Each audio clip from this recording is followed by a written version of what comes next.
A Ucrânia acabou de lançar seu maior ataque de mísseis e drones contra a Rússia, e ao fazer isso, pode ter acabado de incapacitar a máquina de guerra de Putin para sempre.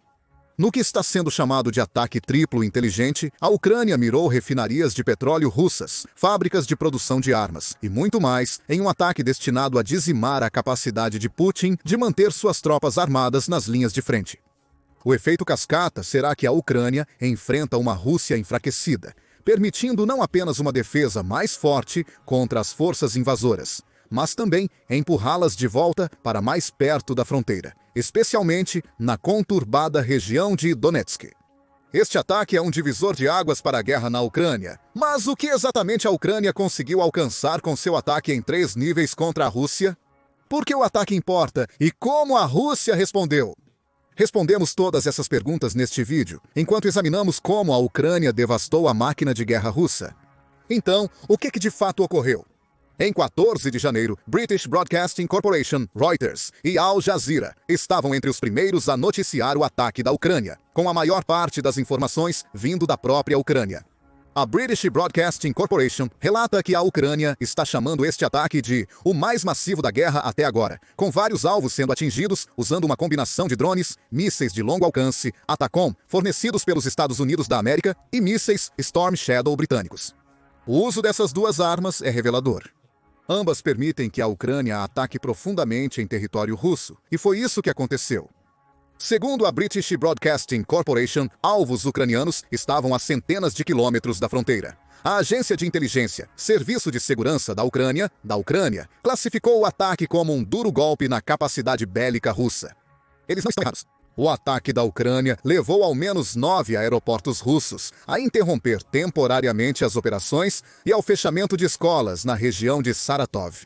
Mas esses foram apenas os efeitos posteriores do massivo ataque da Ucrânia. Kiev mirou refinarias de petróleo, fábricas químicas e depósitos de munição russos de alto valor em Bryansk, situados atrás das linhas de frente da operação militar especial do presidente Putin. Segundo um oficial ucraniano, a fábrica química atacada pela Ucrânia produzia explosivos e pólvora para as armas russas. Sua perda significa menos suprimentos chegando às linhas de frente. Fábricas em Saratov e Engels foram danificadas no ataque de drones e mísseis da Ucrânia, assim como um alvo a 700 milhas da fronteira entre Ucrânia e Rússia, segundo Kiev. E tem mais! O ataque ocorreu após outro na semana anterior que devastou uma instalação de armazenamento de petróleo em Engels, causando um grande incêndio que levou dias para ser apagado pelos bombeiros russos e provocando a declaração de estado de emergência na cidade. Em 14 de janeiro, a Ucrânia lançou novos ataques de drones, atingindo uma instalação de armazenamento de gás em Tatarstan e Tula, onde a Rússia alegou ter abatido 16 UAVs. Na época, esses ataques foram vistos como isolados. Ficou evidente que todos eles participaram de um ataque coordenado pela Ucrânia, com o objetivo de eliminar alguns dos ativos mais valiosos da Rússia. O relatório da Reuters sobre o grande ataque trouxe mais detalhes da própria Rússia. Relatos indicam que os ataques danificaram instalações-chave em pelo menos 3 cidades russas, apesar da Rússia tentar realizar controle de danos, como é comum nesses casos. Moscou afirma, através do canal de telegrama SHOT, que conseguiu abater 200 drones e 5 mísseis Atacuns da Ucrânia durante o assalto de vários dias. O número de drones destruídos é plausível, dado as táticas utilizadas pela Ucrânia nesse ataque, que serão reveladas em breve. Quanto a derrubar 5 Atacuns, isso é muito menos provável. A Reuters forneceu mais detalhes sobre o ataque a Saratov e Engels, destacando que a Ucrânia atingiu a região 2 vezes em 2 semanas. O primeiro desses ataques destruiu o depósito de petróleo que mencionamos anteriormente, com a Reuters adicionando a informação extra de que este depósito armazena o petróleo que a Rússia usa para seus aviões bombardeiros nucleares. Portanto, a Ucrânia não só neutralizou a capacidade desses aviões de combate de usar bombas convencionais contra o país, como também diminuiu a ameaça nuclear imediata de Putin. Claro, a Rússia afirmou que retaliaria contra um massivo ataque ucraniano. E o fez. Mas falaremos sobre isso mais tarde. A seguir, veremos como a Ucrânia realizou esse ataque triplo, atingindo a Rússia várias vezes em 2 semanas, mesmo com as defesas aéreas russas. Trata-se de uma abordagem de isca astuta. Mencionamos anteriormente que a Rússia diz ter abatido cerca de 200 dos drones que a Ucrânia usou para realizar esses ataques. Na visão russa, o problema é que a maioria desses drones provavelmente nem visava atingir alvos russos. Eles eram iscas, lançados ao ar para distrair as defesas aéreas russas, enquanto outros drones e mísseis ucranianos de longo alcance penetravam para causar maior dano. No dia 14 de janeiro, a Ucrânia afirmou ter sido uma noite ardente para a Rússia, questionando as alegações russas de ter abatido 14 Atacms e Storm Shadows. Questionado pela British Broadcasting Corporation sobre a alegação, o porta-voz do Estado-Maior-Geral da Ucrânia, Bohdan Senik, disse apenas: "Não temos conhecimento da informação que você está perguntando." Segundo a Ucrânia, a Rússia não abateu ao menos 14 dos mísseis ucranianos. A maioria, se não todos, passou e causou danos incalculáveis à máquina de guerra da Rússia. O que nos leva a outra questão. Por que o maior ataque aéreo da Ucrânia contra a Rússia é tão devastador para a máquina de guerra de Putin? Tudo depende dos alvos que a Ucrânia decidiu destruir com seus mísseis e drones. Vamos começar com as refinarias de petróleo. Em 11 de janeiro, no início do ataque aéreo de 2 semanas à Rússia, a Ucrânia atingiu uma refinaria de petróleo em Tatarstan. A refinaria da TANACO, uma das mais modernas da Rússia, transforma anualmente até 16 milhões de toneladas de petróleo bruto em produtos como diesel e gasolina. Aí reside o motivo pelo qual a Ucrânia se concentrou na refinaria. Segundo Andriy Kovalenko, chefe do Centro de Contra-Desinformação da Ucrânia, a destruição de refinarias e depósitos de petróleo impacta diretamente a capacidade russa de travar uma guerra intensa. Ele está absolutamente correto. O petróleo refinado é um pilar da economia russa, com receitas de petróleo e gás de 108 bilhões em 2024, e é necessário para as tropas que Putin envia para a Ucrânia. As refinarias produzem o diesel necessário para os tanques russos funcionarem. Elas produzem gasolina para veículos armados e combustível para aviões, todos os quais Putin quer usar para apoiar suas forças no terreno com refinarias de petróleo subindo em fumaça. A Rússia perde a capacidade de transformar seu petróleo bruto, inutilizável em combustível, para alimentar seus combatentes nas linhas de frente. O resultado é que os ataques da Rússia contra as posições defensivas da Ucrânia são enfraquecidos. Os tanques são desativados não porque estão danificados. Eles não têm combustível para participar dos assaltos, o que também afeta veículos blindados e aviões em solo. A falta de combustível impede que a Rússia use um avião para lançar suas bombas planadoras devastadoras nas cidades ucranianas. A pressão diminui sobre os soldados ucranianos que lutam pela vida na região de Donetsk em combate. Os soldados russos têm menos acesso às unidades mecanizadas devido à destruição de combustível pela Ucrânia, forçando-os a atacar as defesas ucranianas a pé em assaltos de onda humana. A Ucrânia derruba esses soldados muito mais facilmente do que se eles estivessem protegidos por tanques e veículos blindados, resultando na Rússia perdendo mais soldados do que perderia sem esses ataques às refinarias. Devido a esses motivos, a Ucrânia visou refinarias russas nos ataques anteriores a 14 de janeiro de 2025. A dura realidade para a Rússia é que a Ucrânia vem destruindo suas refinarias ao longo de 2024. Ataques de drones em junho de 2024 destruíram locais de armazenamento de petróleo e equipamentos de refinaria em Rostov e Voronezh. No início do ano, a Ucrânia também mirou instalações similares em Slaviansk, Volgograd, Kaluga e Krasnodar. O ataque de janeiro é um dos vários projetados para dificultar o abastecimento das tropas russas com combustível e a produção de petróleo para financiar a guerra de Putin. Há também um aspecto simbólico a considerar no ataque à refinaria de petróleo em Tatarstan. Essa república russa fica a aproximadamente 700 milhas das linhas de frente da guerra. Ninguém vivendo ou trabalhando lá esperaria que a Ucrânia pudesse atacar a uma distância tão longa. O último ataque da Ucrânia prova que ela pode atingir alvos russos em todas as regiões de fronteira com drones e mísseis. Isso gera um grande dilema moral para Putin. Putin, Antes visto como o grande protetor da Rússia, agora lida com ataques em seu território. A invasão de Kursk, em agosto de 2024, mostrou aos russos que a Ucrânia pode levar a guerra diretamente às suas portas, não apenas com ataques de longo alcance. Para a Rússia, esses ataques indicam que a operação militar especial de Putin não pode mais ser vista como algo restrito a outro país. Os ataques estão afetando o povo russo, destruindo recursos naturais essenciais para a economia do país.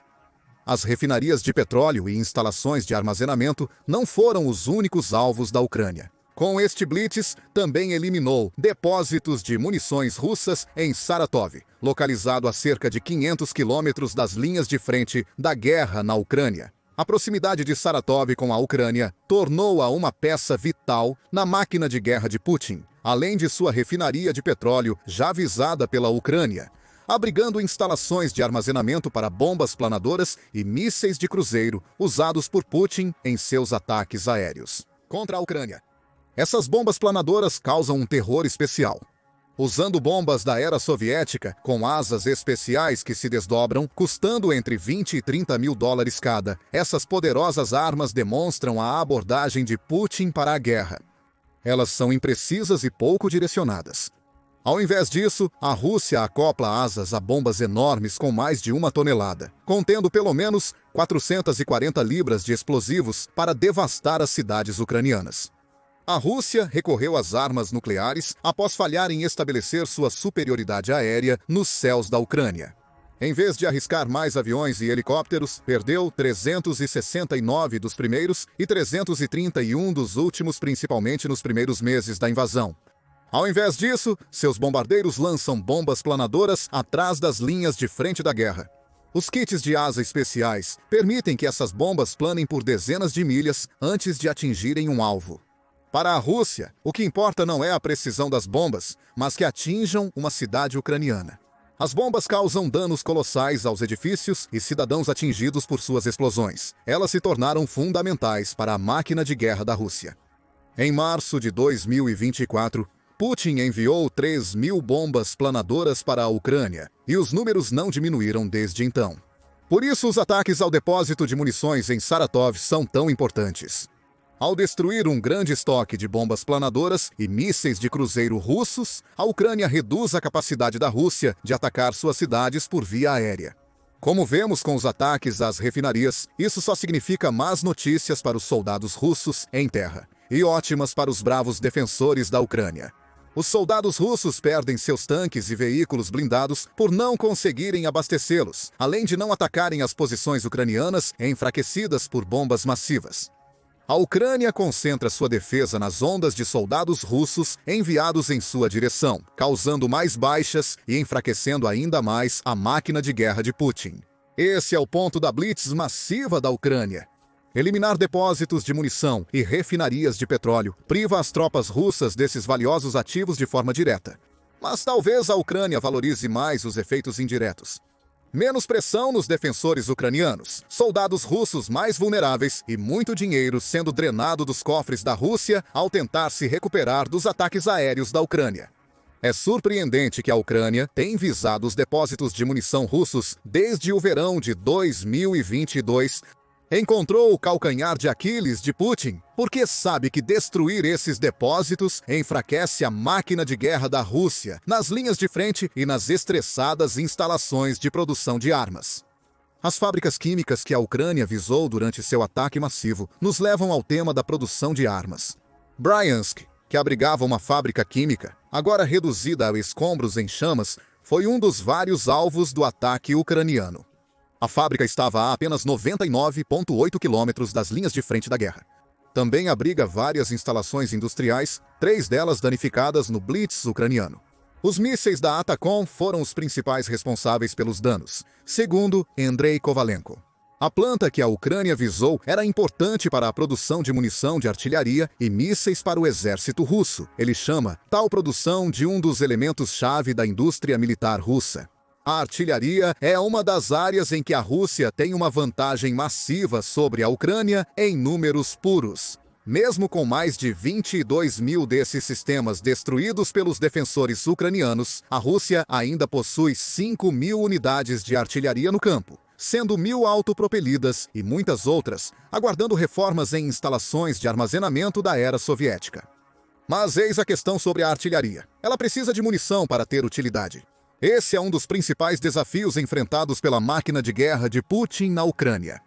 Ele precisa manter essas unidades de artilharia abastecidas com conchas para manter os constantes bombardeios da Rússia em posições ucranianas. Por isso, ele aceitou de bom grado mais de 9 milhões de conchas da Coreia do Norte desde o início do conflito. A Rússia tem consumido tanta munição que sua própria produção não consegue acompanhar, tendo que contar com potências estrangeiras para se manter abastecida. Considerando isso, é compreensível que a Ucrânia esteja mirando em fábricas químicas usadas para produzir componentes da artilharia russa. As fábricas paradas indicam falha na produção doméstica da Rússia. Ela tem que conseguir mais conchas de seus parceiros, o que leva tempo e esforço para transportar. Enquanto isso, as conchas que os soldados russos teriam usado nas linhas de frente não estão mais chegando, deixando-os sem mais uma arma para bombardear as posições ucranianas. A escassez de munição de artilharia, somada à destruição de óleo, bombas planadoras e mísseis de cruzeiro já mencionada, evidencia a inteligência do maior ataque aéreo da Ucrânia. Ele destruiu depósitos de munição e petróleo para impedir que ativos chegassem aos soldados russos, mas também atacou as instalações responsáveis pela construção das armas da Rússia, combinando táticas de curto e longo prazo para dizimar a máquina de guerra de Putin.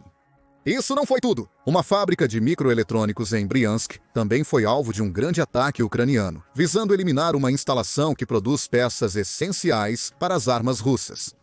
Neste caso, as peças são vitais para os mísseis e sistemas de defesa aérea da Rússia, suas armas mais sofisticadas. Novamente, há o efeito de reduzir a pressão ao forçar a Rússia a uma posição onde produz menos armas. Considere o impacto disso em futuros ataques ucranianos. As defesas aéreas da Rússia estão enfraquecidas devido à falta de componentes eletrônicos para a produção de mísseis, prejudicando sua capacidade de repor o arsenal.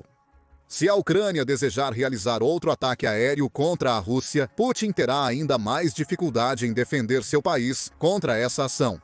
Há indícios de que a Ucrânia atingiu uma instalação da Gazprom, responsável pela produção de gás natural liquefeito. Gás natural liquefeito.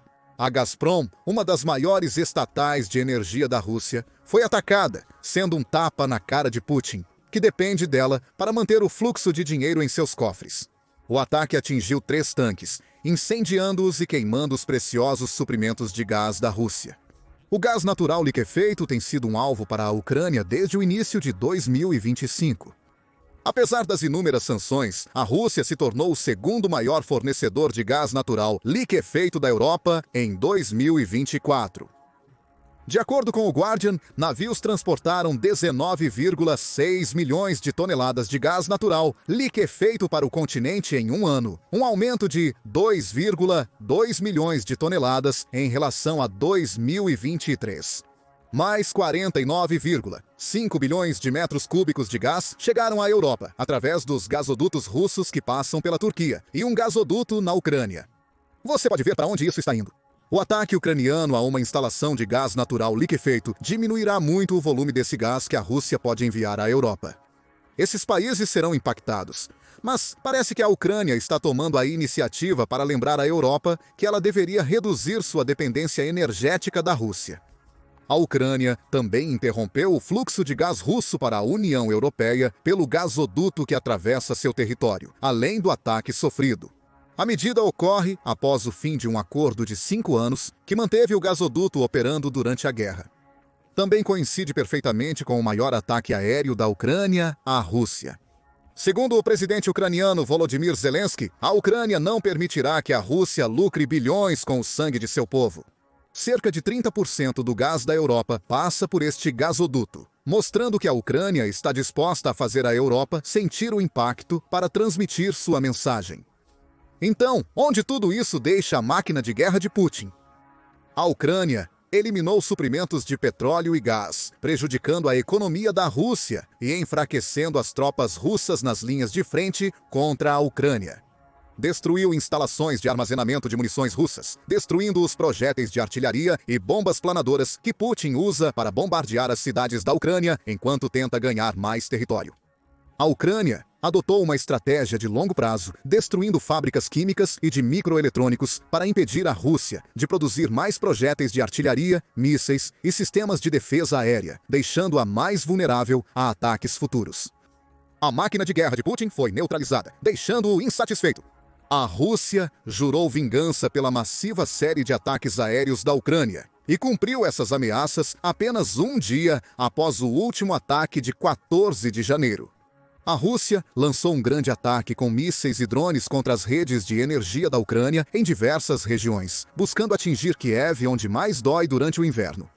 Zelensky afirmou que a Rússia realizou outro grande ataque visando o setor energético da Ucrânia em pleno inverno. A Ucrânia afirma que a Rússia lançou 43 mísseis de cruzeiro e balísticos, além de 74 drones de ataque, sendo 30 mísseis e 47 drones abatidos pelas defesas aéreas ucranianas. O ataque, liderado pelos bombardeiros russos Tu-22 e Tu-95, também ocorreu próximo à fronteira da Ucrânia com a Polônia, colocando Varsóvia em alerta máximo e forçando-a a mobilizar seus próprios jatos de combate. Caças de plantão foram mobilizados e os sistemas de defesa aérea e reconhecimento por radar atingiram prontidão máxima, segundo o comunicado da Polônia. As ações buscam assegurar a proteção nas regiões fronteiriças às zonas ameaçadas. Então ainda há vida na máquina de guerra russa. Mas não se engane, o maior ataque aéreo da Ucrânia causou grandes danos às ambições imperialistas de Putin. Ele perdeu petróleo, gás, armas e até instalações para fabricar peças de munição. A questão é, a Ucrânia consegue manter os ataques para incapacitar permanentemente a máquina de guerra de Putin?